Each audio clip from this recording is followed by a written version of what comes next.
senhores telespectadores, bem contra o que é meu costume, o nosso programa de hoje vai ser sobre belas artes. Eu não costumo falar de belas artes porque é uma matéria que tem especialistas, pessoas que sabem profundamente do assunto. Eu sempre amei as belas artes, mas não sou especialista. Bom, amei as belas artes, mas devo dizer que não tinha muito jeito. Eu, em pequeno, pintei, tive a sorte que era pequenino e no sítio onde aprendi a instrução primária, com uma tia minha, havia um tio que era pintor, era das belas artes. E ele dizia, tão importante como falar ou como escrever é pintar. Os primeiros homens do mundo exprimiram-se pintando nas cavernas onde viviam as cenas da caça, os bisontes que perseguiam. Era assim que eles se exprimiam. Portanto, é essencial pintar. Bom, e esse meu tio punha-nos na mão um pincel, uma paleta, e nós pintávamos, os meus irmãos, todos nós ficámos um pouco pintores. Só que faltava-nos o ofício de pintar. A gente sabia um pouco, sabia os rudimentos, sabia talvez o essencial. Agora, para pintar não é preciso só o ofício, é preciso essencialmente o talento. Bom, e isso é que nós não tínhamos, isso é que ninguém nos pode dar. O tio dava-nos as tintas, dava a paleta, dava o pincel, mas não podia dar o talento. Por isso, todos assistimos. Eu, enfim, fiz umas coisas quando era novo, hoje até tenho vergonha de as mostrar. Bom, mas fiquei sempre a gostar muito de pintura, muito. As belas artes não eram só pintura. Os antigos diziam que as belas artes é a música, e sem dúvida que a música é a mais bela de todas as artes, a mais universal. A pintura, a escultura, a arquitetura, a poesia, a eloquência e a dança. Bom, hoje toda a gente sabe que a dança continua a ser maravilhosa, toda a gente sabe que a poesia continua a haver poetas e a arquitetura continua a haver arquitetos e belas obras e grandes escultores e pintores. O que deixou de ser bela arte é a eloquência, quer dizer, a arte da palavra. Isto é curioso, porque é que hoje a eloquência não é uma bela arte? Hoje até parece mal falar bem, hein? O que é bonito é falar mal. Isto tem explicações muito complicadas, que os senhores telespectadores pensem nisso. Eu, apesar de tudo, ainda sou pelo falar bem. Só tenho pena de não saber falar tão bem quanto queria. Mesmo assim, eu faço todos os possíveis. Ora bem, eu hoje vou falar de uma grande pintora, de uma das maiores pintoras do século XX, portanto, de pintura. A pintura é antiga, já lhes disse, que nas cavernas do Paleolítico há belas pinturas. Os gregos foram excelentes pintores. Olhem, a primeira anedota que há em história da arte é sobre um pintor grego, um grande pintor, o Apeles. Estava a pintar e pintou lá um quadro e tal, muito bem, mas depois chegou um sapateiro, olhou para o quadro e viu que a sandália que o figura tinha calçada não estava bem como o sapateiro sabia que devia ser, e disse para o pintor, para o mestre Apeles: ó mestre, olha que a sandália não é assim, é assado. Bom, o mestre ouviu a voz do sapateiro, salta do cavalete, vem cá abaixo, pega no pincel e emenda a sandália. Bom, o sapateiro ficou muito contente e disse para o mestre: ó mestre Apeles, e olha que aí o nariz também acho que...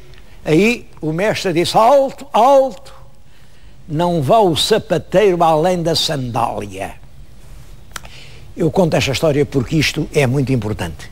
Hoje já ninguém usa sandálias, mas há muitos sapateiros que continuam a dar conselhos a pessoas que sabem muito mais do que estão a falar do que esses tais que lhes dão conselhos. Isto é só para dizer que a pintura é uma arte extremamente antiga e que hoje lhes queria falar de uma grande pintora.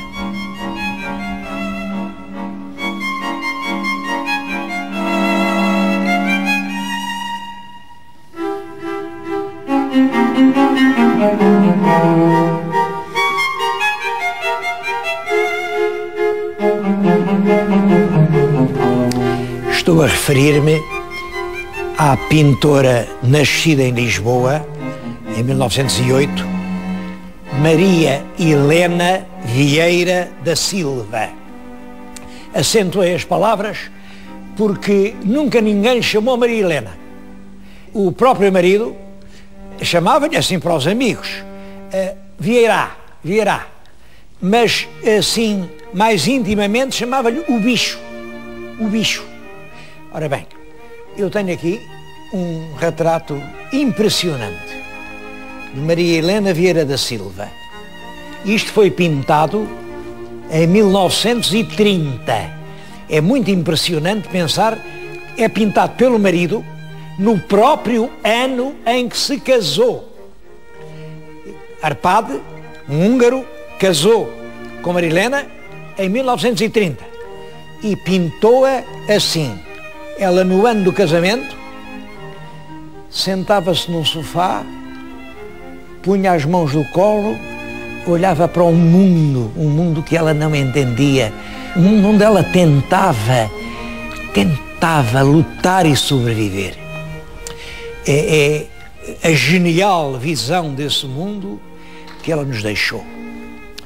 O quadro é do marido, o marido é o húngaro de origem judaica, Arpad Zenes, também pintor, nascido em Budapeste. Esta nasceu em Lisboa, capital de Portugal, ele em Budapeste, capital da Hungria. Dedicava-se à pintura, fazia umas pinturas e andava por Paris a ver se aprendia a pintar. Em 1928, que é o ano em que Maria Helena vai para Paris, ele viu-a, mas não se interessou grandemente. Nessa altura, Maria Helena já tinha 20 anos, ela tinha nascido em Lisboa, era uma pessoa rica. O pai, o Dr. Vieira, o diplomata, era da alta burguesia lisboeta. O avô dela era o famoso Silva Graça, foi o homem que fez o século, chegou a ter um banco. Bom, esse homem reuniu uma fortuna e tinha muito talento, o Silva Graça, o homem que fez o século. Era avô dela e ela era filha única, portanto, é uma mulher muito rica. Mas o pai morreu cedo, morreu na Suíça, num sanatório. Tinha ela 3 ou 4 anos, portanto, ficou entregue à mãe. E isso sim, a mãe tem uma importância enorme na vida dela.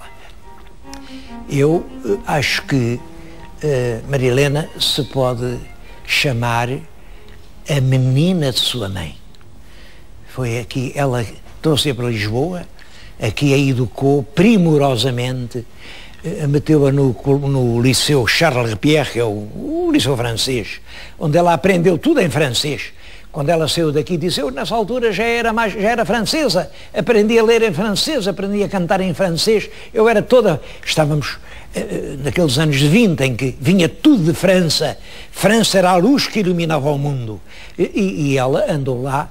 Depois a menina revelava um certo jeito para o piano.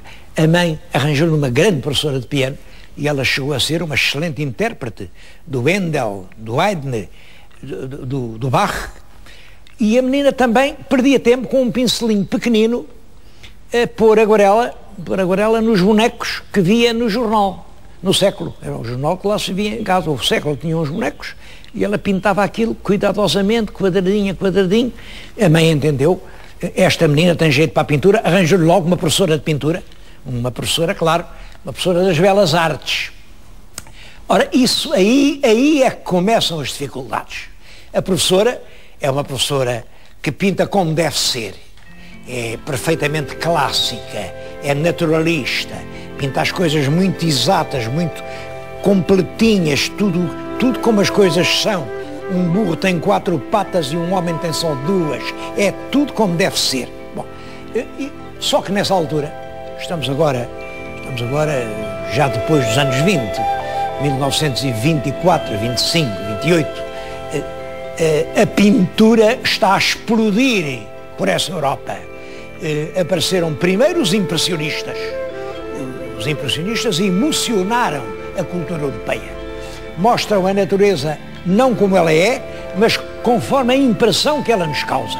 E sem dúvida são grandes pintores, os impressionistas. Mas depois dos impressionistas vêm os outros, vêm os futuristas, vêm os cubistas, vem o dadaísmo, que pinta uma coisa completamente já diferente da realidade, que escandaliza a consciência burguesa.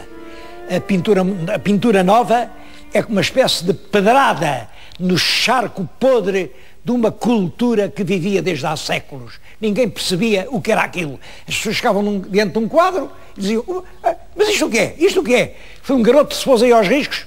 Bom, não. O que tinha acontecido é que se tinha dado uma extraordinária revolução na pintura. Até aos fins do século XIX, toda a pintura é extrovertida. A pessoa pinta o que vê fora de si. Eu estou a ver as tábuas deste teto, pinto as tábuas deste teto. Bom, naturalmente, ao pintá-las, ponho nelas muito de mim. E o mesmo objeto, pintado por 50 pintores, resulta 50 telas diferentes. Porque ninguém pode pintar sem pôr lá muito de si. Mas eles, a base era a natureza, era o que viam. Aquilo era assim. Reparem, eles pintavam o céu com os anjos a olhar para os bebés, para os meninos barrigudos. Pintavam tudo, o céu e a terra, tudo, sempre com temas colhidos na natureza. A partir dos fins do século XIX, isto explode e as pessoas passam a entrar para dentro delas e a pintar o que se passa dentro delas, o que elas próprias estão a sentir. Hoje chama-se isso pintura abstrata, não concordo nada com a palavra, é uma pintura tão concreta como a outra, mas é uma pintura que já não tem por objeto a natureza, não. É uma pintura, digamos, introspectiva. A pessoa não pinta o que vê, pinta o que sente. Bom, e essa moda nova, que já tinha chegado a Portugal, vinha de Paris. Uma jovem aluna de pintura em Lisboa, naqueles anos 20, 27, 28, sabia, para aprender algo novo, tinha que ir a Paris. Era em Paris que sabia tudo. Em 28 ainda era assim. Agora vai-se mais à América. Naquela altura, o foco, a atração era Paris. E ela diz à mãe, mãe, eu se quiser pintar, tenho que ir para Paris. A mãe tinha dinheiro, fez as malas, disse com certeza, minha filha, vamos para Paris. E em 1928, Maria Helena vai para Paris. É uma menina lisboeta, uma menina recatada, uma menina que vai para aqueles ateliês ali do Cartier Latin, cheio daquela gente que vem de toda a Europa, e que ela está ali escondida, fechada, e não consegue ter um grande mestre, porque em 28 ela não encontra em Paris nenhum grande mestre que a fascine, não encontra um mestre. Mas acontece-lhe um pouco como a Branca de Neve. Descobriu o príncipe que a desencantou.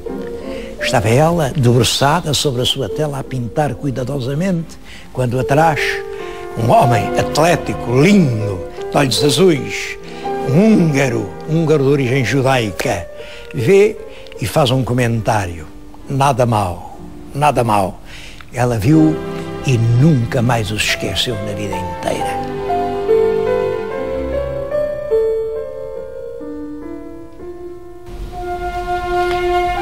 Depois de ver o retrato de Maria Helena, no próprio ano do casamento, pintado pelo marido, gostava que vissem um retrato pintado por ela própria no ano seguinte. Isto é um quadro de 1931. Cá está a menina vestida completamente de luto. Aqui, num quadro que ela própria pintou, era assim que ela se via. Eu acho que uma pessoa não pode ter de si uma visão mais triste do que esta. Ou talvez possa.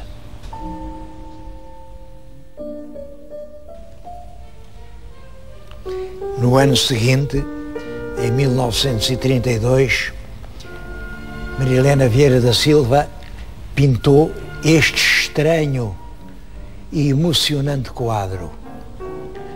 Há uma coluna com uma rede fechada, onde um vulto dramaticamente esbraceja. Alguém prisioneiro clama por socorro, por um socorro que ninguém leva. Toda a atmosfera é cinzenta e nua. Ela chamou a isto a árvore prisioneira. Penso que a árvore era ela, uma árvore com raízes profundas, uma árvore que se sentia incapaz de dar flor. Arpado Zenes tinha 11 anos mais do que ela. Era já um homem experimentado, rodado. Está aqui um autorretrato feito por ele, e aliás é um quadro bastante bom. Vê uma cabeleira loira, o cigarro à ponta da boca. É muito curioso, tem um olho aberto, outro fechado.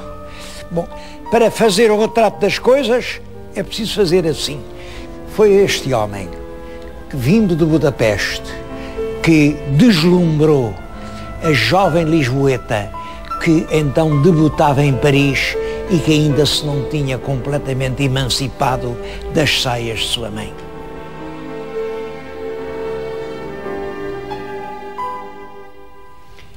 Este quadro representa o casal.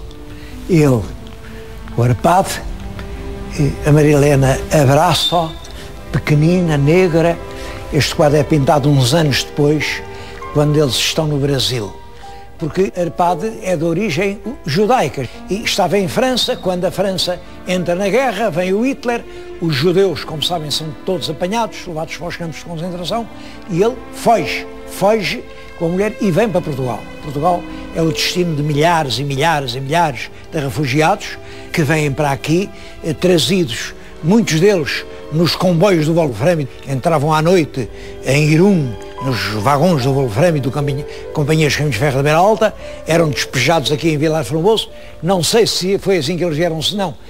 Quem assim veio, com certeza, olhem, foi o Barão de Rothschild, saiu em Vilar Formoso a tirar o pó do carvão e a telefonar para o governo. Está aqui o Barão de Rothschild. Estes de Lisboa estiveram aqui cerca de um ano, mas não encontraram facilidades porque não lhes passavam passaporte, porque diziam que nem ela nem ele eram portugueses. Ela, com o casamento, tornou-se húngara. Ele, depois, tiraram-lhe a nacionalidade húngara porque ele não era comunista e não quis assinar lá os papéis que eles queriam.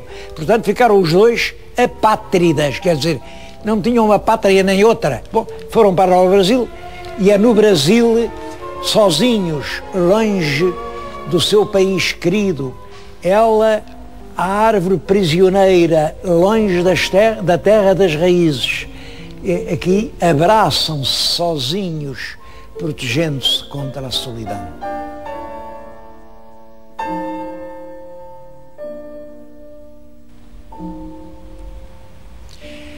A ligação de Maria Helena com Arpado foi muito profunda, pelo menos dela para com ele. Durou até para além da morte dele. Ela achava que ele era o maior pintor do mundo. Bom, nós hoje espantamos-nos porque os quadros de Arpado são quadros médios de um pintor com algum interesse, mas ninguém lhe chamaria um grande pintor. Ela achava que era o maior pintor do mundo. Bom, isto, como sabem, é uma lei de sempre. Quem feio ama, bonito lhe parece. Quando ele morreu, ela quis fazer uma fundação Arpado Sen. Bom, a ideia teve dificuldades, porque ninguém achava que fosse um pintor que merecesse uma fundação, que disparate, mas enfim, ela lá esforçou-se, não conseguiu, até que, depois dela morrer, aliás, um pouco antes, é a Fundação Gulbenkian, é o próprio governo português, que pensam numa fundação que não seja a Fundação Arpado Sen, mas que seja a fundação desse grande amor, Arpado Sen Vieira da Silva. Bom, a fundação é fundada em 1994, faz agora 10 anos. Para comemorar os 10 anos, vão reunir um pouco em todo o mundo as obras-primas da grande pintora e vão expô-las em Lisboa. Isto vai acontecer lá para novembro. Fica aqui feito já o aviso. É uma oportunidade que ninguém deve perder. Os quadros de Marilena estão dispersos por todo o mundo, porque toda a gente percebeu que ela, sim, era uma genial pintora. Pintora de quê? Olhem, pintora da angústia de que durante a vida inteira ela se não conseguiu livrar. Eu tenho aqui nas mãos um pequeno livro, chama-se Fulgor da Luz, é um mau título, não tem nada a ver com Fulgor da Luz, é de uma jornalista francesa, Anne Philippe. Para perceber o que foi a vida de Marilena Itzen, é preciso ler este livro. Vê-se que ela era uma mulher superior mentalmente, sob todos os aspectos, e ele era um homem inexoravelmente médio. Para ela não, para ela era o maior do mundo. Eu estou-lhes agora adiante do que me parece uma das suas grandes obras-primas. Isto é como ela viu ao mundo. É uma massa compacta, negra, quase tenebrosa. Na base, reparem, isto é um azulejo de ponta de diamante. Ela diz neste livro que sim, é verdade, em pequenina, em Portugal, os azulejos impressionavam-na muito, quadros com quartos cheios de azulejo, e em muitas obras delas são os azulejos, o quadradinho, na base, a raiz da infância, e leva-se um mundo que a esmaga, um mundo para o qual ela em vão procura uma saída que nunca encontrou. Mas essa ideia da cidade esmagadora está em quase todos os quadros dela. Ela diz que não, que dizem que ela pinta cidades com casas, não. Que ela pensa são casas por dentro, casas fechadas com uma porta. Na mentalidade poética íntima de Marilena, a porta é essencial. A porta. Ela diz que tinha uma gatinha, a Mimi. A gatinha só descobriu uma palavra, a palavra porta. Porta queria dizer liberdade. E ela queria uma liberdade para sair deste mundo. É isso que ela procura ansiosamente em toda a sua pintura. Essa mensagem patética e universal. Porque, no fundo, todos nós estamos presos no mundo. No fundo, todos queríamos achar uma porta para sair. E o mundo entendeu esse apelo patético da grande pintora, que ela depois disse que não era portuguesa, pelo casamento ficou húngara, depois passou a ser francesa, que ficou sempre profundamente portuguesa. É a pintora da saudade, é a pintora das raízes.